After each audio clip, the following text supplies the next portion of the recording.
Bonjour à tous et bienvenue à cette nouvelle édition de l'IMO en règle. Aujourd'hui, un sujet fort intéressant, la rénoviction. C'est un sujet évidemment qui préoccupe beaucoup les locataires, mais qui engage aussi des responsabilités pour le courtier immobilier. Et pour en discuter, j'ai le plaisir de recevoir dans cette balado mes collègues, Sandra Barrette, qui est directrice Info ACQ, également des pratiques professionnelles, donc ça sera important d'en parler. Oui. Et puis Audrey Blackburn, bonjour.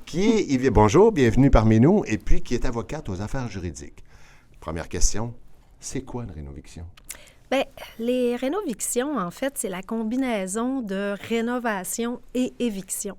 En fait, ça se produit qu'un propriétaire, dit à un locataire de quitter son logement parce qu'il veut effectuer des rénovations majeures.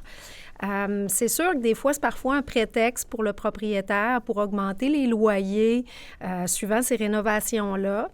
Puis, c'est ce qu'on va voir un petit peu dans la présente balado, là, que c'est pas nécessairement fait toujours dans les bons contextes. C'est vraiment dans des circonstances précises, dans des exceptions, justement, que ça peut se produire. Puis ces exceptions-là sont prévues à la loi sur le tribunal administratif du logement ainsi qu'au Code civil du Québec. On va revenir sur le rôle, la responsabilité des courtiers immobiliers, mais là, il y a des enjeux, en fait, des aspects juridiques. Audrey, tu es là pour en parler. Oui. Alors, d'un point de vue juridique, justement, est-ce qu'un propriétaire peut évincer un locataire? Donc, la réponse courte est non.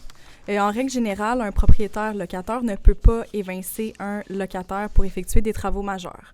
Évidemment, il y a des exceptions qu'on pourra revenir un peu plus tard. Exact.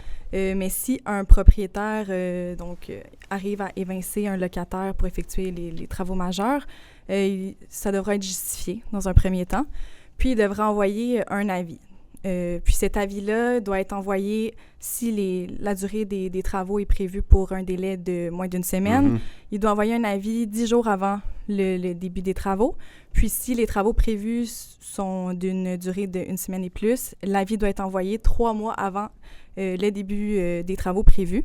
Puis il y a d'autres obligations qu'il doit respecter, dont donner une indemnité au locataire pour notamment les frais de relocalisation et tous les autres frais afférents en lien à cette relocalisation-là.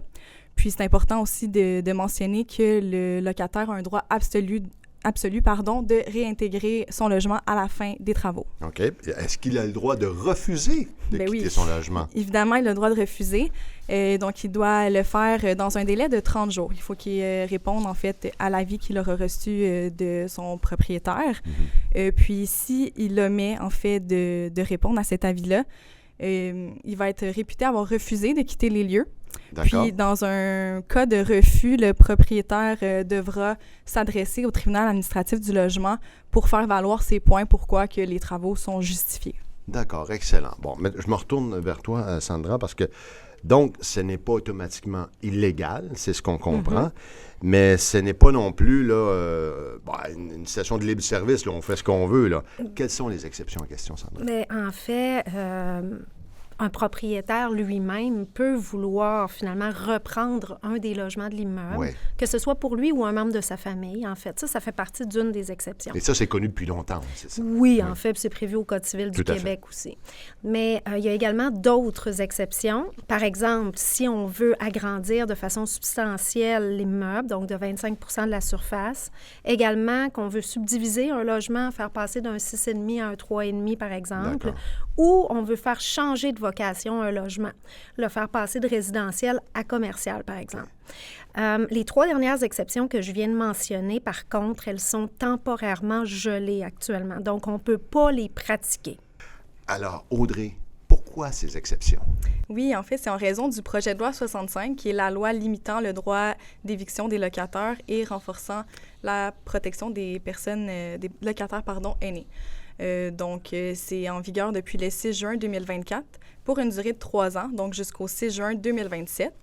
Puis, le gouvernement pourrait décider, en fait, de prolonger? En fait, oui, ou de lever cette suspension si le taux d'inoccupation des logements locatifs devait atteindre le 3 % selon la Société canadienne d'hypothèques et de logement. Donc, dans ce cas-ci, il devrait faire parvenir un avis dans Ouais. la Gazette officielle du Québec pour annoncer... Parce qu'on comprend, puis pour le bénéfice de tous ceux qui nous écoutent, évidemment, on comprend qu'il y a une situation de pénurie de logement actuellement. Et c'est pour cette raison que le gouvernement a adopté cette mesure. Exactement. Je reviens, donc, Sandra, vers toi. Bien là, évidemment, le courtier immobilier, lui, il a un rôle à jouer dans ces circonstances. Quel est ce rôle? Oui, en fait, la première chose à vérifier, c'est est-ce que le courtier a les compétences requises pour exercer justement dans le cadre d'une vente immobilière de plex de 5 logements et plus. Parce que c'est souvent de ça dont on parle dans les immeubles à revenus. C'est des immeubles de 5 logements et plus. Et ça, c'est un courtier commercial, donc qui détient la capacité d'agir dans le cadre de ces transactions-là. Ça peut être un courtier de plein exercice aussi, mais qui a la possibilité d'agir pour ces types de transactions-là. Et pour le public à l'écoute, en fait, ça peut être une bonne idée là, d'aller vérifier au registre des titulaires de permis sur notre site oaciq.com pour voir justement si le courtier a les compétences pour agir dans ce secteur d'activité-là et s'il détient justement le volet commercial dont je faisais état. Évidemment que quand on agit dans le cadre de vente d'immeubles à revenus, en fait, il faut vraiment aussi avoir des connaissances particulières au niveau des règles du droit du logement, que ce soit au niveau du Code civil, au niveau de la loi sur le tribunal administratif du logement. Et bien évidemment, avoir une bonne connaissance de la loi sur le courtage immobilier et ses règlements, mais ça, c'est le propre à chaque courtier aussi. Puis, pour le public à l'écoute, encore une fois, bien, peut bénéficier des protections que lui offre aussi la loi sur le courtage immobilier. OK. Alors, Audrey, qu'est-ce qui arrive, dans le fond, si un client demande à évincer ou reprendre un logement, qu'est-ce que doit faire un courtier immobilier dans ces circonstances? Oui. Donc, dans ces circonstances, c'est sûr que le courtier a un devoir de conseil envers son client, notamment en ce qui a trait à toutes les circonstances qui entourent si une éviction est légale ou non, ou une reprise de logement, puis aussi par rapport aux conditions qui entourent cette éviction. Donc, comme j'ai mentionné plus tôt, qu'il y a une indemnité à donner, qu'il y a des délais à respecter et que c'est très important de respecter les droits des locataires. Donc, il doit exercer, dans le fond, son devoir d'information, de conseil. Donc, ce à quoi il est tenu, c'est ce qu'il doit faire exactement. Oui, puis c'est ça aussi, le vendeur peut parfois banaliser tout ce qui entoure une éviction d'un point de vue légal. Donc, le courtier est vraiment là pour l'accompagner et s'assurer que son client ne commette pas d'erreur. Exactement, qui comprend bien ses obligations et que par la suite, toute l'information qui est vérifiable et complète soit transmise à l'acheteur. Oui, excellent. Sandra, bien évidemment, est-ce que le courtier peut garantir une transaction transparente dans ce contexte-là, dans ces circonstances-là? Bien sûr, puis c'est l'avantage justement pour le public s'il souhaite faire affaire avec un courtier immobilier, bien, c'est de voir ses intérêts protégés.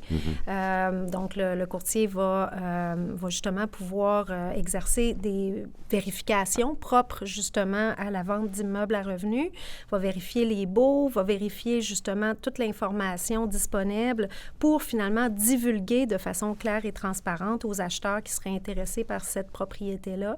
Donc, évidemment, il exerce un rôle conseil, on vient de le mentionner, avec l'ensemble des tenants et aboutissants là, en matière de droit du logement aussi. Donc, c'est très important là, que, justement, le courtier puisse agir à ce niveau-là. Tu as mentionné, doit vérifier les baux, donc un certain nombre de vérifications. Est-ce qu'il y a d'autres types de vérifications qui doivent être faites? Bien sûr que dans le contexte d'une transaction immobilière, eh bien, on va inviter le vendeur à remplir une déclaration du vendeur sur l'immeuble. Le courtier peut accompagner, en fait, il doit accompagner le public, justement, dans la complétion de ce formulaire-là. Et il y a plusieurs questions qui sont liées, justement, au logement. Par exemple, justement, combien rapportent les revenus de logement de cet immeuble-là. Donc, lui, ça va lui servir aussi, le courtier, à établir la juste valeur marchande.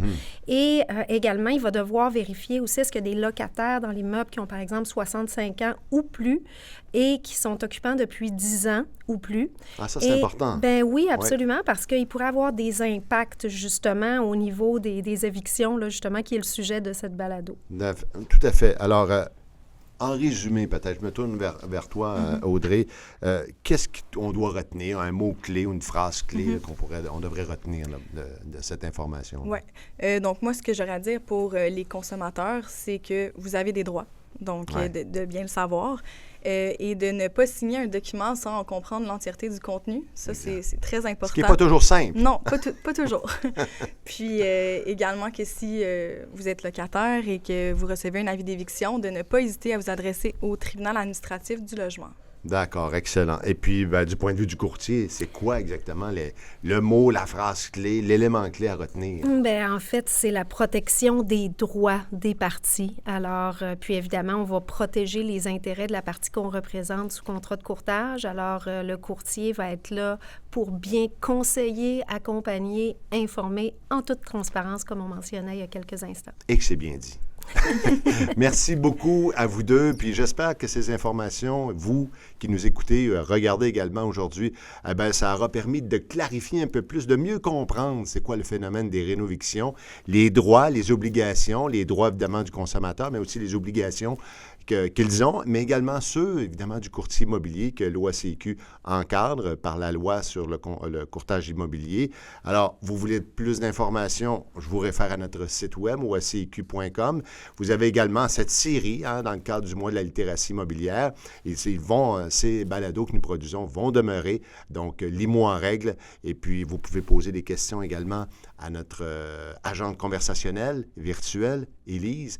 Merci de votre attention. Bonne fin de journée.